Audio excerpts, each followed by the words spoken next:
Welcome to Kansas Aviation. Welcome to Kansas Aviation. Welcome to Kansas Aviation in the Kansas Department of Transportation Aviation Division. This is our first monthly briefing in March of 2012. February of 2012 was quite a busy month for us. On February the 3rd, we partnered with the Kansas Commission on Aerospace Education to offer a continuing legal education course in Benton, Kansas. Participants in that course included aviation insurance providers, members of the aviation industry, airport managers, pilots, and of course aviation attorneys. On February 9th, the aviation staff met with the city staff in Greensburg, Kansas to discuss the administration of their current airport development grant and the potential site for their new airport. On February 10th, we held a Law Enforcement Operations on Airports course in Johnson County. This is the third course that we've offered in cooperation with the Drug Enforcement Administration and the Transportation Security Administration.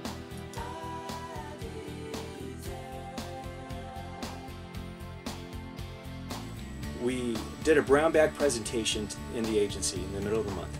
We invited everybody across KDOT to come in and join. What we wanted to do was highlight the applicability of the airspace awareness tool, not just to aviation matters, but to other projects across the agency. US 69, there's a project there. In the future, they want to develop it out. They're going to realign the highway around Pittsburgh's airport. So it gets real close to the airspace there, and we showed how you can plot out lines, how you can draw lines, 15-foot obstructions that roadways are, as they're considered by the FAA. Went into a lot of detail with them. On February 17th, the Kansas Aviation Advisory Committee held its quarterly meeting in Topeka. Many of the participants arrived by general aviation aircraft at Topeka Billard Airport. The committee was greeted by Acting Secretary Rankin, who delayed a meeting with a legislative committee to welcome this dedicated group of volunteers. The meeting was considered successful and productive by the participants. One recommendation was the creation of videos emphasizing the importance of aviation in Kansas. On February 22nd, aviation staff participated in the Leavenworth County Commission meeting.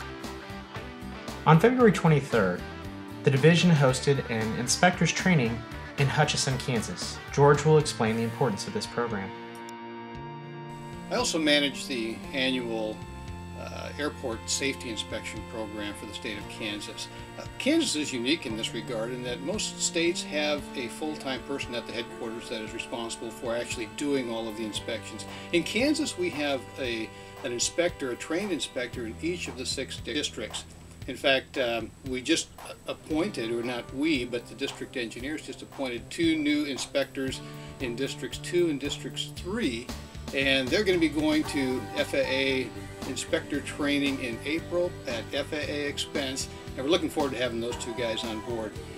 This is a contract program by which the FAA contracts with the state of Kansas and pays us to go out there and do these inspections. They pay us $650 an airport for a total of $28,000 in fiscal year 2012. So they ran into some problems in getting the contract out to us, so we're a little bit behind schedule on that, but the contract's been executed now. It was executed in February, and we're looking forward to nice spring weather and getting our inspectors out there and waiting for the leaves to come back on the trees so that we can get some good readings of any new obstructions that might be causing some problems for the airports. On February 27th, I was honored to be a keynote speaker at the Oklahoma Airport Operators Conference. I emphasized the importance of regional partnerships and the value of aviation to the region's economy. When we looked at airspace cases in Kansas, we had 42 of them that were proposed in the month of February. They were clustered around 2 wind farms, one in southeast Kansas near Elk County, outside of the airport, the other in south central Kansas in Harper, outside of that airport. Neither of these projects was determined to interfere with airspace.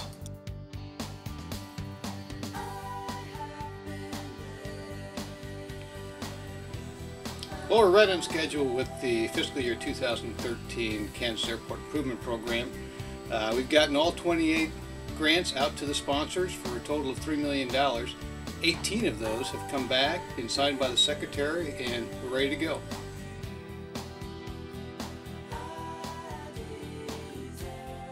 In particular, construction maintenance asked us to consider, when we have proposed wind turbines, how close they are to highways and interstates. See, there's an industry standard. This is something new that we learned. There's an industry standard in wind turbine development that says you have to be so far away from the wingtip blade of a wind turbine to the center line of a roadway.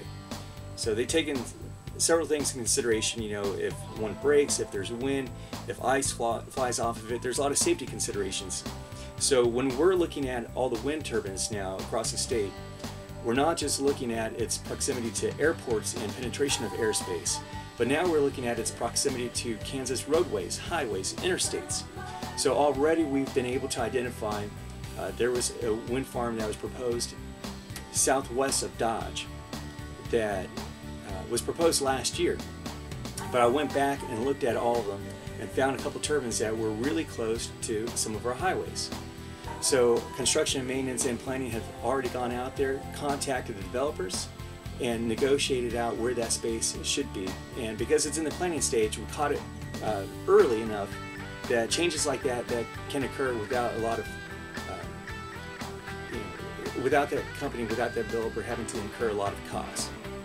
Every 2 years we publish an airport directory, which is used by pilots in the cockpit to navigate around the airports, shows the runway configuration, ramps, things of that nature. And this is the year that we're going to go ahead and we're scheduled to do another update to that directory. That's currently underway. It'll be finished by the end of April.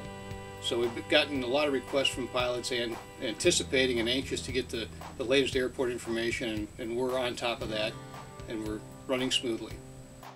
The division had the opportunity to consult with a couple of outside agencies as well, the Kansas Department of Commerce and the Kansas Department of Wildlife, Parks and Tourism.